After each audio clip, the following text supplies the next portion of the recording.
Richard Vance was a name that echoed in boardrooms across the United States. His wealth was staggering, built on an empire of tech, real estate, and finance that stretched from coast to coast. He owned everything from sleek, glass-encased skyscrapers in bustling city centers to sprawling vineyards in California.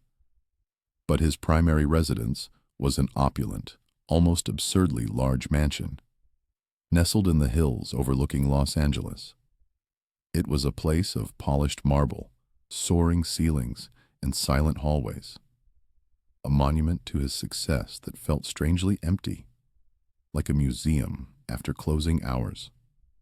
In the business world, Richard was known as a shark, ruthless and efficient, a man who built his fortune by staying 3 steps ahead and never looking back. He was isolated by choice and consequence, a figure who commanded respect, but rarely, if ever, inspired warmth. Today was his birthday, a milestone he always dreaded. He woke in his king-sized bed, the silk sheets feeling cool and impersonal. The first rays of sun barely pierced the thick blackout curtains he favored. He reached for his phone, a habit, not an expectation. As usual, there were no calls, no texts, no messages from anyone wishing him well. Not that he expected them. His personal assistant, a meticulously organized woman named Ms. Jenkins, had been with him for years and knew better than to mention the date. Richard had made it clear long ago that birthdays were a waste of time, a frivolous interruption to the serious business of life. He walked through his silent mansion, the only sounds the soft hum of the climate control and the distant chirping of birds he couldn't see from his window. He poured himself a cup of black coffee from the machine in his state-of-the-art kitchen, a space he rarely used for anything beyond that. As he stood there, looking out at the city slowly coming to life, his mind drifted back. He remembered a younger Richard, driven by a raw hunger to prove himself. He'd sacrificed everything for his ambition. Family dinners that slowly faded into strained phone calls, friendships that withered from neglect, and the simple joys of a life not measured in quarterly reports. He'd told himself it was worth it, that wealth would bring freedom and happiness. Now, he had the freedom to do anything, but he found he didn't want to do much of anything at all. The happiness part had never materialized. He realized, with a dull ache he usually ignored, that his immense wealth had come at the cost of genuine human connection, leaving him stranded on an island of his own making. His workday began, as always, with a stack of reports and an endless stream of emails. He sat in his massive home office, a room filled with expensive art and cutting-edge technology. High-stakes decisions followed one after another, each one impacting thousands of lives, entire markets. He spoke to executives, lawyers, and investment bankers, all of them deferential, all of them impersonal. He felt like a machine, constantly managing, constantly expanding, but without any real purpose beyond the accumulation of more. There was an underlying sense of profound dissatisfaction that gnawed at him, a hollow feeling that no amount of material success could fill. He had everything money could buy, yet he felt profoundly poor in spirit. Later, as he moved between rooms, he found himself subtly observing his household staff. There was the groundskeeper, whistling a tune as he tended to the sprawling gardens. The housekeeper, a kind-faced woman named Elena, shared a quiet joke with one of the security guards. Their casual interactions, the easy laughter, the simple camaraderie. These were things Richard lacked entirely. He saw them as he passed by, a flicker of longing stirring within him, quickly suppressed. It was a weakness, he told himself, a distraction from the real work of maintaining his empire. But the image of their easy smiles stayed with him. As evening approached, the silence of the mansion grew heavier. He made a half-hearted attempt to prepare a meal for himself in his vast kitchen. He opened the refrigerator, filled with gourmet ingredients, and stared blankly. He ended up heating a pre-prepared meal, a tasteless concoction from a high-end chef service. He ate alone at the massive dining table, a polished expanse of dark wood that could comfortably seat 20. The empty chairs around him were stark reminders of his isolation. Each chew, each swallow, felt amplified in the oppressive quiet. He finished his meal, leaving the dishes for the morning staff. He walked to the floor-to-ceiling windows in his living room, looking out at the city lights twinkling below. The sprawling metropolis, a testament to human connection and vibrant life, seemed so far away, so separate from his own existence. He contemplated the meaninglessness of his life despite all his achievements. He had built an empire, but for what? To sit alone on his birthday, watching the world go on without him? A sense of resignation settled over him. This solitary existence, he believed, was his unchangeable fate. There was no escaping it, no way to alter the path he had chosen so long ago. He was the king of his castle, but his castle was a prison of his own making. But fate, or perhaps just simple human kindness, had a different plan for Richard Vance, a plan he couldn't have imagined in his wildest, loneliest dreams. Unbeknownst to him, a small, quiet force was at work within the very walls of his isolated empire, a force embodied by Maria and her daughter, Sophia. Maria was one of the diligent, kind-hearted women who kept his vast mansion running smoothly. She wasn't just another employee. She was a single mother, navigating her own world of responsibilities and quiet dignity. Her days were a careful balance, meticulously cleaning and organizing the opulent rooms, then rushing home to Sophia, her bright, energetic daughter. Maria's typical day began before dawn. She would prepare Sophia for school, pack her lunch, and then make the long commute to Richard's mansion. Once there, she moved through the grand halls, performing her duties with quiet efficiency. She saw Richard often, a fleeting glimpse in a hallway, a shadow in his study. She noticed his solitude, the way he seemed to carry a heavy, invisible burden. She didn't fully understand it, of course.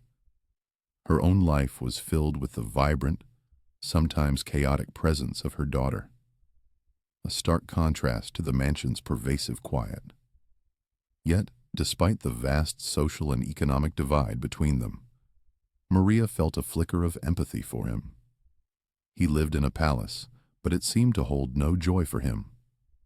She saw the expensive cars, the priceless art, the endless rooms, but also the deep lines of worry around his eyes, the way he always seemed to be looking through people, not at them. Sometimes, when Sophia's school was closed or child-care arrangements fell through, Sophia would accompany Maria to work. The mansion, to Sophia's young eyes, wasn't a symbol of Richard's loneliness or power. It was a grand, slightly mysterious place, filled with secret corners and interesting things to look at. She treated the vast rooms like her own personal playground, her small footsteps echoing softly on the polished floors, her laughter a rare, bright sound in the cavernous space. Richard, usually engrossed in his work or lost in his own thoughts, rarely noticed her presence. Sophia, however, noticed everything. She was a keen observer, her small mind taking in details that adults often overlooked. She saw the way the gardeners carefully tended the roses, the way the cook hummed as she chopped vegetables, and she also saw Richard. One afternoon, while playing hide-and-seek with an imaginary friend in one of the mansion's less frequented wings, Sophia stumbled upon Richard. He was standing by a tall window, looking out, his back to her. His posture seemed particularly forlorn, his shoulders slumped. He held something small in his hand, perhaps an old photograph, though Sophia couldn't tell from where she stood. She didn't understand the complexities of adult sadness, but her young, unfiltered perspective registered his sadness without judgment. He just looked sad, really, really sad. The image stuck with her, a small, poignant detail in her otherwise joyful day. Later that same day, Maria was tidying Richard's desk. Her hand brushed against a small, cream-colored envelope, tucked beneath a stack of financial reports. It was a birthday card, simple and unassuming, likely from a distant relative Richard's assistant had screened and placed there, perhaps hoping he might notice it. Maria knew it was his birthday. She had overheard whispers among the staff. She hesitated, her fingers tracing the embossed letters on the card. It was a small thing, a simple gesture. But she knew how isolated Richard was, how little personal connection he seemed to have. She decided to leave it prominently on his desk, right in the center, hoping it might catch his eye and perhaps brighten his day even just a little. Her action was driven purely by compassion, not expectation of any reward or recognition. She simply felt a quiet pang of sympathy for the man who had everything, yet seemed to have nothing that truly mattered. Sophia, having witnessed Richard's sadness earlier, and then hearing her mother mention his birthday, started formulating a plan. Her mind, unburdened by adult worries or social boundaries, latched onto the simplest solution: cheer him up. She approached Maria, her eyes wide, with a serious, childlike purpose. "Mommy," she began, tugging on Maria's apron, "Mr. Richard is sad, and it's his birthday. We should make him happy." Maria looked down at her daughter, a mix of apprehension and tenderness in her eyes. "Sophia, honey, Mr. Richard is a very busy man, and he likes his privacy." But Sophia was persistent. "But he looked so sad, Mommy. And everyone should be happy on their birthday. We can make him a cake." Maria was initially hesitant, worried about overstepping, about the unspoken rules of the mansion. But Sophia's sincerity, her pure, unadulterated desire to bring a smile to a sad face, was powerful. It was hard to say no to that kind of innocent conviction.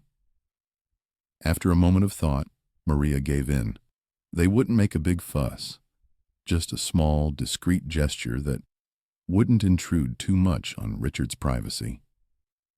They decided to prepare a small, homemade treat. Something simple. Something that came from the heart, not a store. It would be a quiet acknowledgement of his birthday, a small offering of warmth in the cold, opulent house. Their motivation was purely to offer a moment of human connection, a flicker of light, not to seek reward or attention. It was just one small act of kindness, born from a child's innocent compassion and a mother's quiet empathy, a tiny seed planted in the vast, barren landscape of Richard Vance's lonely world. Richard returned to his study after his solitary dinner, the weight of his birthday pressing down on him more heavily than ever. The silence of the vast house seemed to amplify his sense of isolation. He glanced at his desk, his eyes catching on the cream-colored envelope. The forgotten birthday card Maria had left now sat front and center. He picked it up, feeling the thick paper between his fingers. He knew it was from a distant relative, one of many who sent perfunctory greetings out of obligation, not genuine affection. He scoffed quietly, a dry, humorless sound. It was just another reminder of the superficial connections that dotted his life, gestures devoid of warmth or true meaning.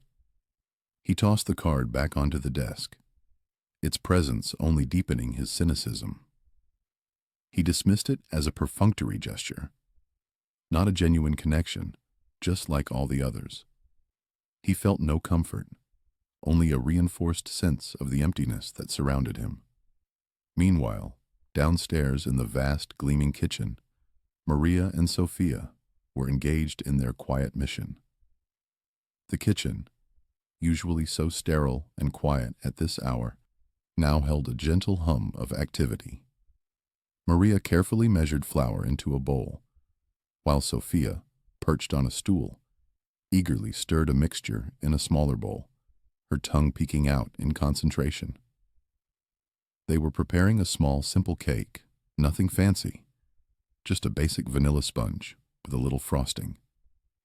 Sophia's joy was infectious, her small face alight with purpose.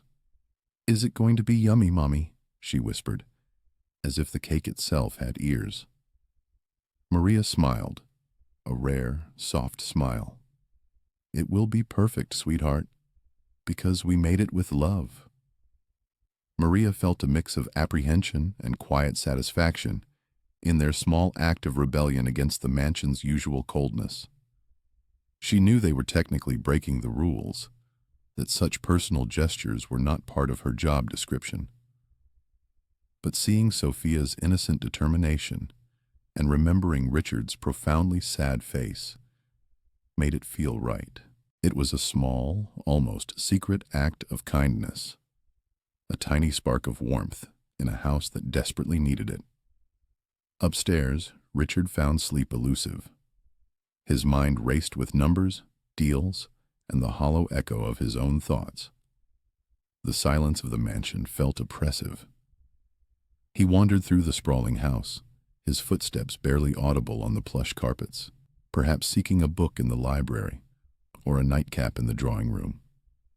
As he passed the kitchen wing, he noticed a light on, a soft glow spilling from beneath the door. It was unusual at this late hour. His curiosity, a flicker of an emotion he rarely indulged, was piqued. He paused, listening. He heard faint, hushed voices, a soft clinking of dishes.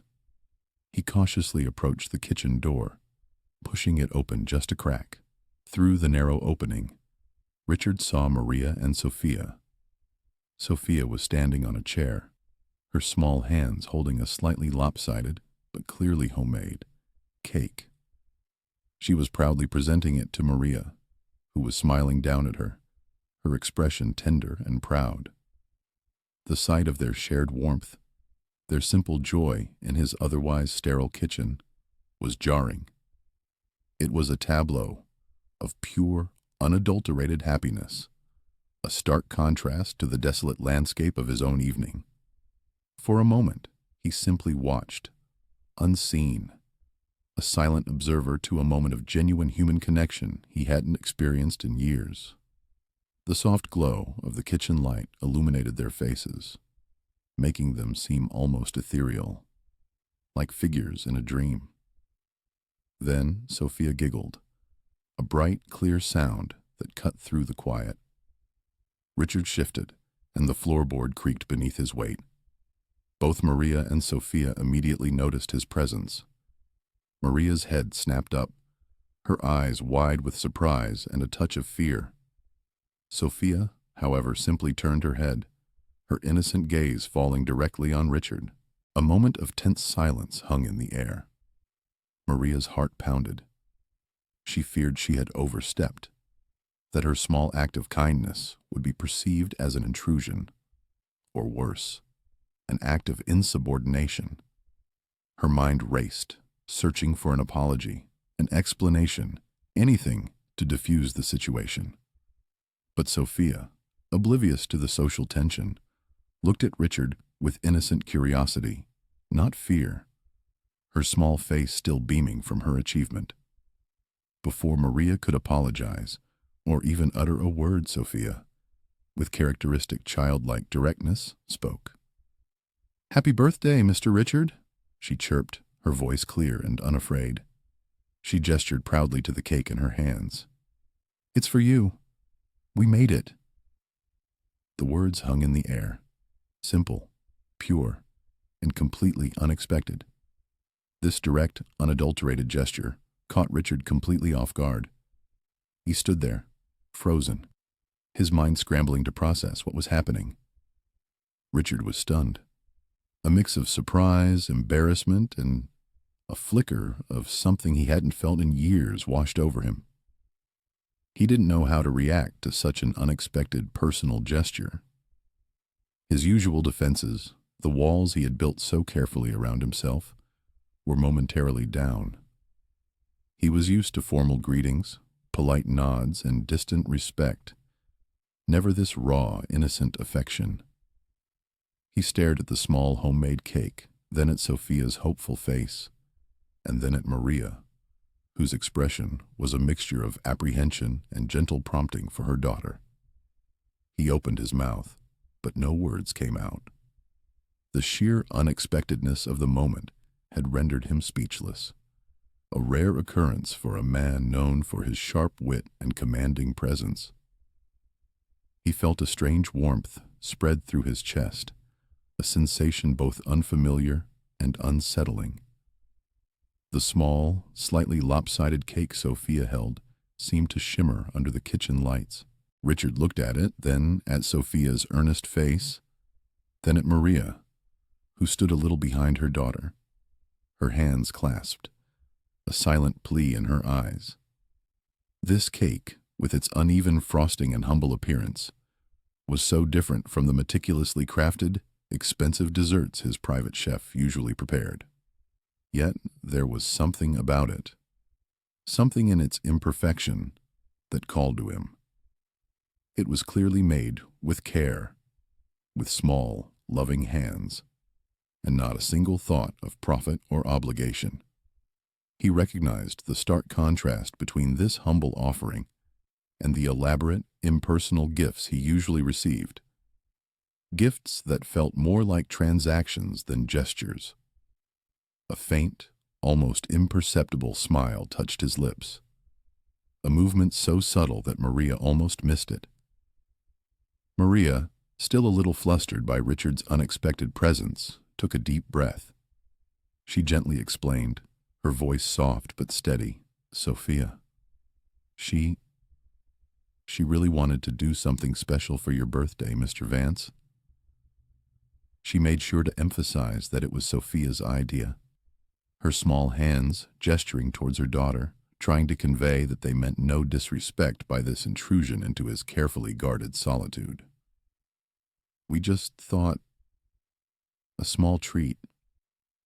Her words trailed off, a silent apology hanging in the air for stepping outside the unspoken rules of their employer-employee dynamic.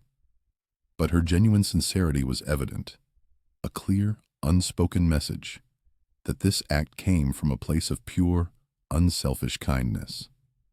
She wasn't seeking anything.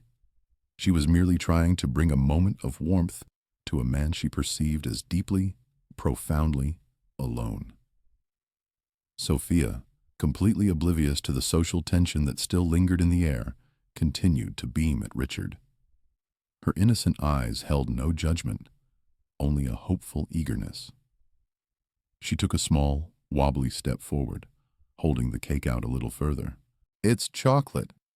My favorite," she announced proudly, her small hand presenting the slightly lopsided creation as if it were the most precious jewel. Her pure, unadulterated kindness was disarming. It was a force that bypassed all of Richard's usual defenses, his practiced coldness, his ingrained cynicism. There was no ulterior motive in her gaze, no hidden agenda, just the simple, open-hearted desire of a child to share a moment of joy. Against his usual nature, against every instinct that told him to maintain his distance, to keep people at arm's length, Richard found himself reaching out. He took the slice of cake Sophia offered, his large hand carefully steadying her small one as she passed it to him. He looked at the cake, then back at Sophia, who was practically vibrating with excitement. He took a bite. The simple, sweet taste of homemade chocolate, slightly dense and rich, was a revelation. It was so different from the gourmet confections he was accustomed to, yet it tasted better, more real. It was a taste that brought back a faint, almost forgotten memory of childhood, of simpler times before wealth had consumed his life. He felt a strange mix of emotions: discomfort at the unexpected intimacy, curiosity about this unfamiliar sensation of warmth, and a nascent feeling of something akin to happiness, a feeling he hadn't truly acknowledged in years. Richard, for the first time in a long while, attempted a genuine conversation with someone not on his payroll or in his business circle.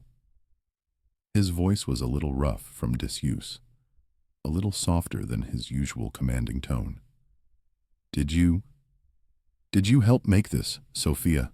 he asked, his gaze settling on her bright eyes. It was a simple question, almost mundane, but for Richard, it was a monumental effort. Sophia nodded vigorously, her pigtails bouncing. "Yes! Mama let me stir the batter on it, and I put the sprinkles," she chirped, her innocence breaking through his formality, shattering the invisible barrier he usually erected between himself and others. He found himself asking another question, then another, about her favorite color, about her school. Each answer she gave, so open and honest, chipped away a little more at his hardened exterior. Maria watched Richard closely, her heart still beating a little fast, but a sense of wonder growing within her. She saw a side of him she'd never witnessed in all her years working at the mansion. She saw a flicker of humanity, a slight softening in his stern demeanor, a genuine interest in Sophia's childish ramblings. It was as if a mask had slipped, revealing something vulnerable and unexpected beneath.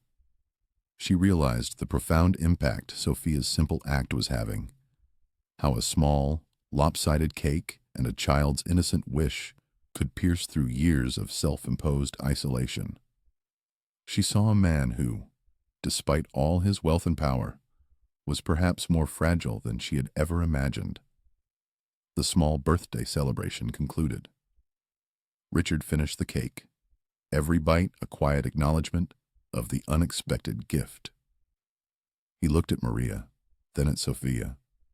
"Thank you," he said, the words feeling foreign and a little awkward on his tongue. But they were undeniably sincere. He wasn't just thanking them for the cake. He was thanking them for the moment, for the glimpse of genuine human connection, for the surprising warmth that had entered his cold, sterile world. Maria offered a small, respectful nod, a gentle smile on her face. Sophia, beaming, waved goodbye. Maria and Sophia left the kitchen, their soft footsteps fading down the hallway.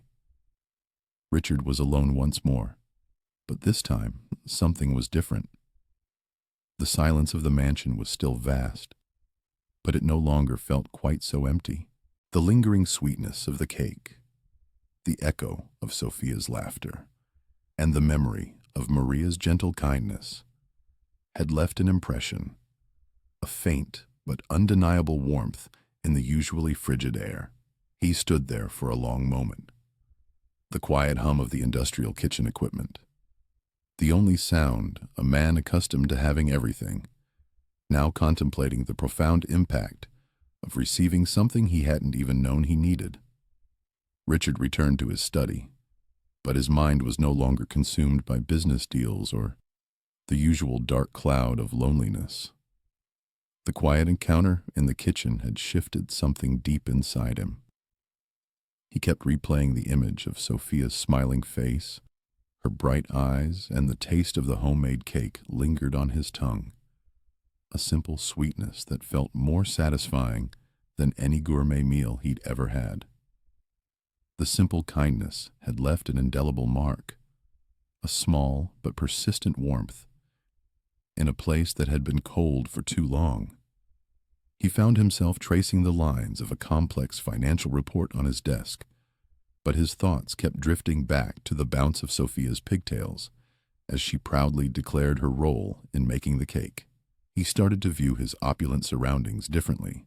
The expensive art, the antique furniture, The vast, silent rooms? They all seemed to highlight an emptiness rather than an achievement. For years, he had seen his wealth as the ultimate measure of success, the goal that justified every sacrifice. Now, he began to question the value of his solitary empire. What was the point of owning so much if there was no one to share it with, no one whose joy he could contribute to?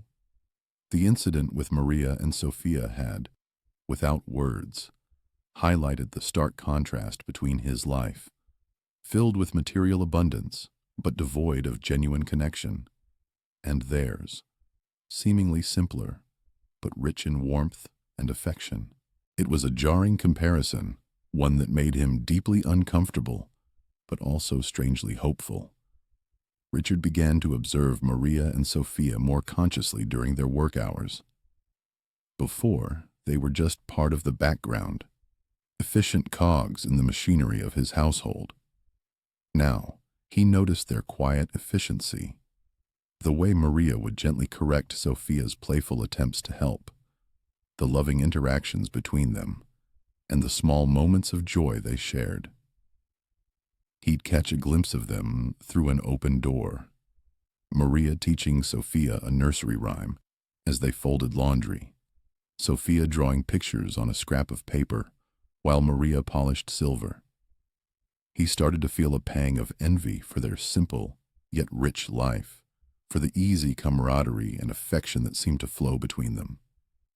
It was something he had actively pushed away for so long, convinced it was a weakness, a distraction from his ambition. Now, he saw it as the greatest strength. Sophia, emboldened by the birthday encounter, occasionally waved at Richard when she saw him in the hallways. Sometimes she'd offer a shy smile, her small hand half raised in a tentative greeting. Richard, to his own surprise, found himself reciprocating. It started with a slight nod, almost imperceptible, then grew into a faint smile of his own, a gesture that felt both alien and strangely natural. A silent, tentative connection began to form between the reclusive billionaire and the innocent child, a bridge built on a shared moment of simple kindness. It was a connection that didn't demand anything of him, didn't try to sell him anything, and didn't judge him for his past. It was just there.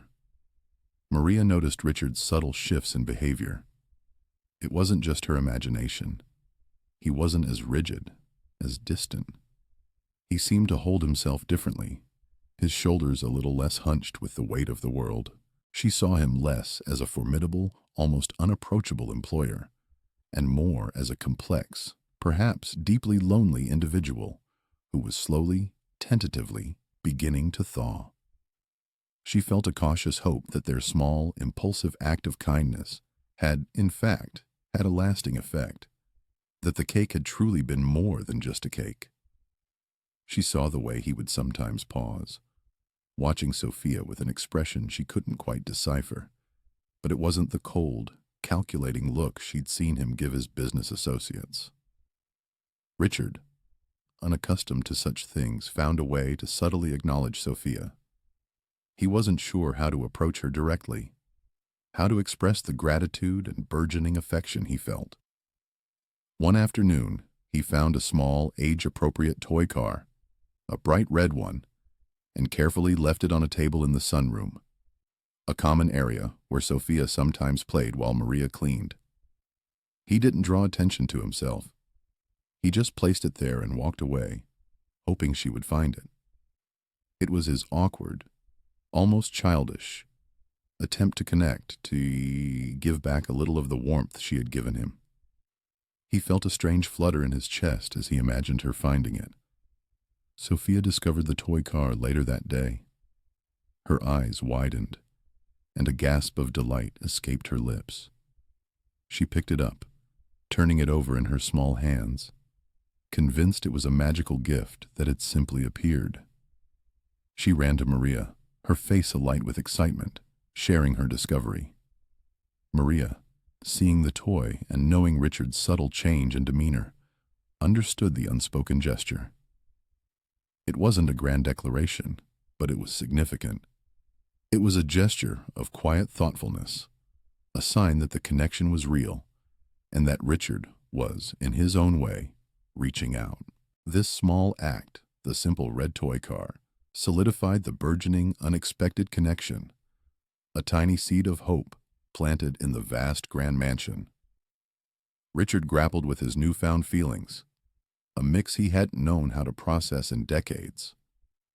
The warmth he felt was unsettling, a vulnerability he'd long since buried under layers of ambition and steel. He was accustomed to emotional detachment, seeing it as a strength, a necessary tool for navigating the cutthroat world he inhabited. Now, this unexpected warmth, sparked by a child's innocent gesture and a maid's quiet kindness, felt both deeply appealing and terrifying. He found himself in a constant internal debate. Should he lean into these unfamiliar feelings, explore this new path that offered a glimpse of something real, or retreat to the cold, predictable comfort of his old ways? The mansion, which once felt like a fortress protecting him from the world, now felt like a cage holding him back from a genuine connection. An opportunity arose, as if the universe itself was pushing him forward. Maria faced a minor personal challenge. Her old car, a reliable but aging sedan, finally gave out. It was a complete breakdown, leaving her stranded and worried about how she would manage getting to work and picking up Sophia from school. It wasn't a huge crisis in the grand scheme of things, but for Maria, it was a significant setback, adding stress to her already busy life. She tried to handle it discreetly, calling mechanics, exploring options, not wanting to burden Richard or draw attention to her personal struggles. She was a private person, used to solving her own problems. However, in his newfound, almost obsessive observation of Maria and Sophia, Richard subtly became aware of her predicament. He overheard snippets of phone conversations, saw Maria looking worriedly at her phone, and noticed the slight tension in her usually calm demeanor. He felt a familiar urge to fix it, but this time, it wasn't about business. It was about them. Without fanfare, or drawing any attention to himself, Richard arranged for a solution. He called one of his contacts, a man who owned a chain of car dealerships, and explained, in his usual terse manner, that he needed a reliable, safe vehicle for an employee, and he needed it delivered discreetly. He specified a model that was practical, good on gas, and spacious enough for Maria and Sophia. It wasn't a luxury car, but it was far better than anything Maria could afford. He ensured the paperwork was handled by his assistant, with strict instructions that his name was not to be mentioned. It was a practical, discreet act of generosity, not charity, but genuine help, offered from a place of growing care. Maria was utterly stunned when a brand-new, modest SUV was delivered to her small apartment building, accompanied by a note from the dealership, stating it was a corporate gift for exceptional service. She knew deep down who was behind it. She was deeply touched and surprised by his thoughtfulness. It was a gesture that spoke volumes, a silent acknowledgement of her worth. The next day, Maria found Richard in his study, a rare occurrence for her to approach him directly. She stood awkwardly for a moment. Then, her voice soft but firm, she thanked him. She expressed her sincere gratitude, her eyes conveying more than her words could. "Thank you, Mr. Vance," she said, "for the car. It means so much." This simple act of thanks, direct and heartfelt, opened a small door. For the first time, it led to a more extended, less formal conversation than they had ever had. Richard, surprisingly, didn't immediately retreat into his usual business persona. He asked about Sophia, about her school, about Maria's plans for the weekend. He even, for the first time, opened up slightly about his own challenges, albeit vaguely. He spoke about the pressures of his work, the loneliness of constant travel, the weight of decisions that affected thousands of lives. It wasn't a full confession, but it was a crack in his carefully constructed wall, a glimpse into the man beneath the billionaire. Maria listened, offering quiet empathy, understanding that even immense wealth, it couldn't shield a person from internal struggles. Sophia continued to be the innocent catalyst in this evolving dynamic. She might draw a colorful picture for Richard, a simple stick figure drawing of him, Maria, and herself, complete with a bright yellow sun. She'd leave it on his desk, or sometimes even hand it to him directly, her small hand reaching up with unwavering confidence. Or she might share a simple story about her day at school, about a funny thing her teacher said, or a new friend she made. Her unreserved affection, her pure, unadulterated joy in these small interactions, continued to chip away at Richard's emotional barriers. It was impossible to remain cold in the face of such genuine, unburdened warmth. Richard started to see Maria and Sophia, not just as staff, not just as a maid and her daughter, but as individuals with their own lives, their own struggles, and their own joys. He saw Maria's quiet strength, her resilience, her unwavering love for Sophia. He saw Sophia's boundless curiosity, her infectious laughter, her trusting heart. His empathy expanded beyond his usual self-absorption, reaching out to encompass their experiences. He began to feel a sense of responsibility and connection to them, a desire to protect and nurture the fragile happiness he saw in their lives. This feeling was new, profound, and utterly transformative. The mansion, once a symbol of his isolation, slowly began to feel less empty, less like a mausoleum of his ambition. The occasional sounds of Sophia's laughter echoing through the vast halls, or Maria's soft humming as she worked, brought a new kind of life to the grand, silent spaces. Richard found himself anticipating their presence, a small smile playing on his lips, when he heard Sophia's footsteps or Maria's gentle voice. He realized that the mansion wasn't just a place where he lived. It was now a place where life happened, where simple human connections were beginning to bloom. He was no longer just the owner. He was a participant in the small, everyday joys that filled its rooms. Richard felt a shift, a profound change in how he approached his day-to-day life. He started looking for ways, active and deliberate, to bring Maria and Sophia closer, not as employees, but as people he genuinely cared about. He wasn't sure how to do it at first, as his social skills were rusty from years of disuse. But he tried. He knew Sophia loved to read, so he arranged for a small private library to be set up in a quiet corner of the mansion, filled with children's books and age-appropriate learning tools. He also made sure she had access to online educational programs, things that would spark her natural curiosity and help her learn beyond what her local school could offer. It wasn't about spoiling her, but about giving her opportunities, exposing her to experiences she wouldn't have otherwise had. He also made sure Maria's working conditions were not just good, but exemplary. He increased her pay significantly, gave her more flexible hours, and ensured she had all the resources she needed. Her well-being, and Sophia's, became a quiet priority for him. He wanted them to thrive, to feel secure and valued, not just as part of his household, but as part of his life. Maria, seeing Richard's quiet transformation, felt her own reservations slowly melt away. She had always been respectful, but now a deeper trust began to form between them. Their relationship, which started as strictly employer-employee, evolved into something more, a kind of platonic friendship built on mutual respect and shared understanding. She saw past the billionaire facade to the man beneath, the one who was trying, clumsily but sincerely, to connect.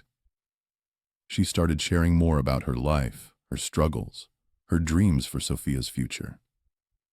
She told him about her aspirations for Sophia to go to college, something she never thought possible on her own.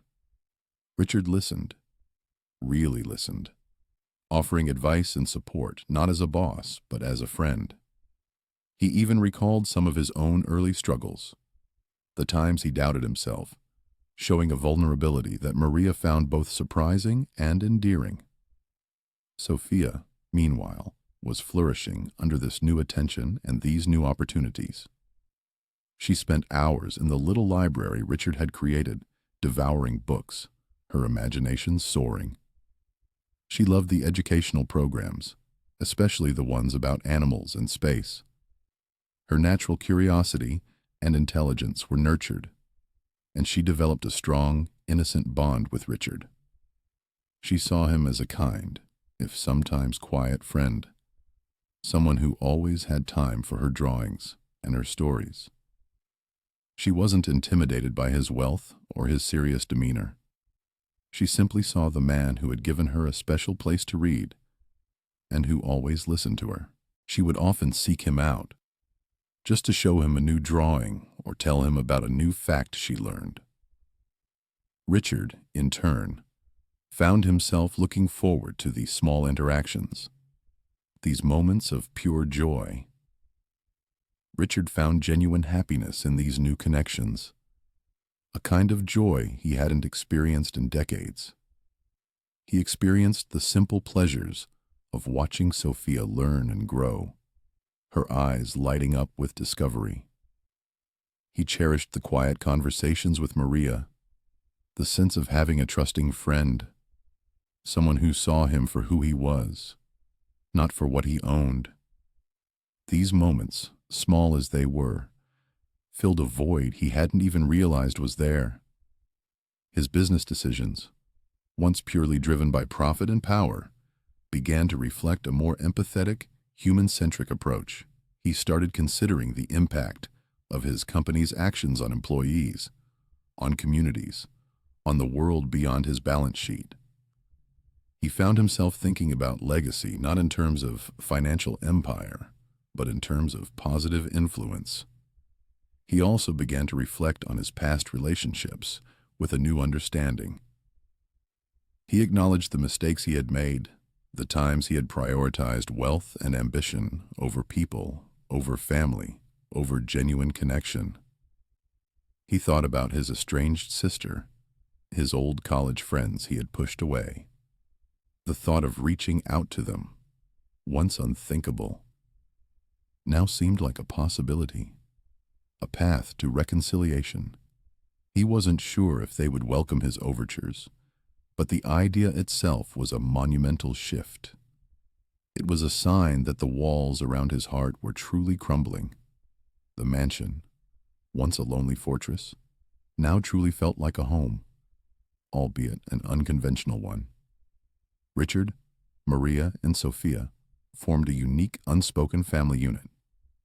The sounds of Sophia's laughter, Maria's gentle voice, and even Richard's own quiet, contented sighs filled the grand rooms with warmth. He realized that true wealth lay not in the accumulation of assets, but in the richness of human connection, in the love and care shared between people. He had built an empire, but he had almost lost sight of what truly mattered. Now, with Maria and Sophia, he had found it. Richard began to envision a future where his immense wealth was used not just for personal gain, but for meaningful impact, for the betterment of others. He started exploring philanthropic endeavors, looking for causes that resonated with his newfound values. He considered setting up foundations to support education for underprivileged children, or to help single mothers achieve financial independence. These were not just abstract ideas. They were driven by a genuine desire to give back, to foster connection and opportunity in a world that often felt cold and disconnected. His life, once so focused on material success, now had a profound, heartwarming purpose, a direction guided by compassion and empathy. He was no longer just a billionaire. He was a man with a mission, a man who had finally understood the true meaning of richness. A year had passed since the night of the homemade cake, and another birthday for Richard Vance was upon them. The atmosphere in the mansion was completely different now. There was a quiet buzz of anticipation, a warmth that had been utterly absent before. The grand halls, once echoing with his solitude, now held the faint, happy sounds of life. It wasn't loud or boisterous, but a gentle hum of connection. Maria and Sophia, along with a few other trusted staff members who had witnessed the subtle yet profound changes in their employer, had prepared a small, heartfelt celebration. It was still simple, just as it had been the year before, but this time it was filled with genuine affection and personal touches. Sophia, now a little older and even more confident, had spent days secretly working on a handmade card. It was a colorful drawing of the mansion, with 3 stick figures holding hands in the front yard, one tall, one medium, and one small. She had also carefully wrapped a small, slightly lopsided clay sculpture she had made in art class, a representation of a smiling sun.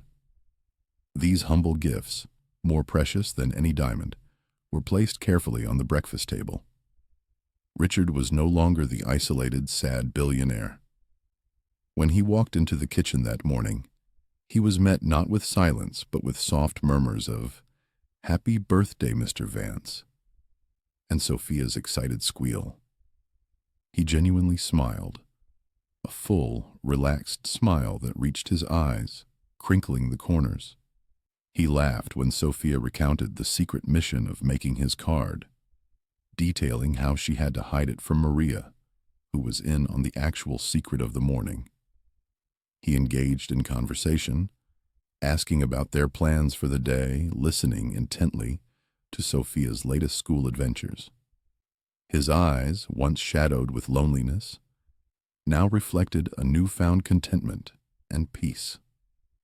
He felt lighter, as if a great weight had been lifted from his shoulders.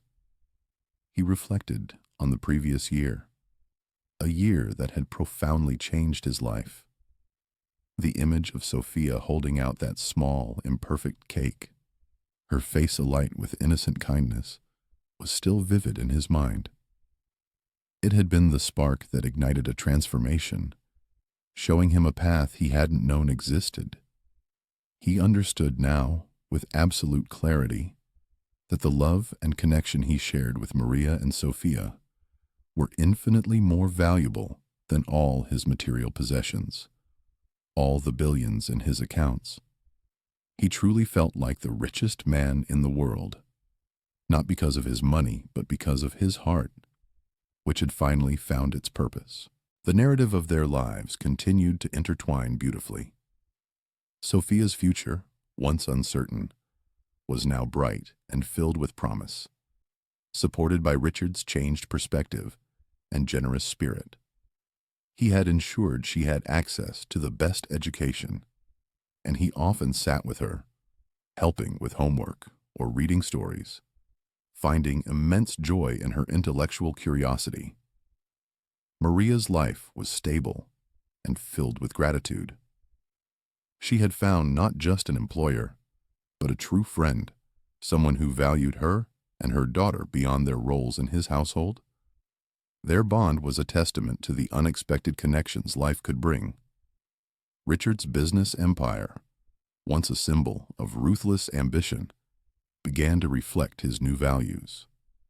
He started implementing ethical practices, prioritizing employee well-being, and investing in sustainable initiatives. He became known not just for his formidable wealth, but for his unexpected kindness and generosity, for the way he had transformed his company into a force for good. His story became an inspiration in the business world, a testament to the transformative power of human connection, proving that success could be measured not just in profit, but in positive impact. That morning, as the small group gathered around the kitchen island, Richard Vance, surrounded by the genuine warmth of Maria and Sophia, savored a moment of pure, unadulterated happiness. He took a bite of the homemade muffin Maria had baked, a simple treat that tasted better than any gourmet meal. He looked at Sophia, who was beaming up at him, then at Maria, whose eyes held a deep, quiet affection. He was no longer alone, but truly connected, truly seen. The mansion, once a symbol of his solitude, was now a vibrant home filled with love and laughter, all thanks to a simple cake, an innocent child, and the courage to open his heart. He had everything he could ever want, and it wasn't bought with money, but earned through the most precious currency of all, genuine human connection.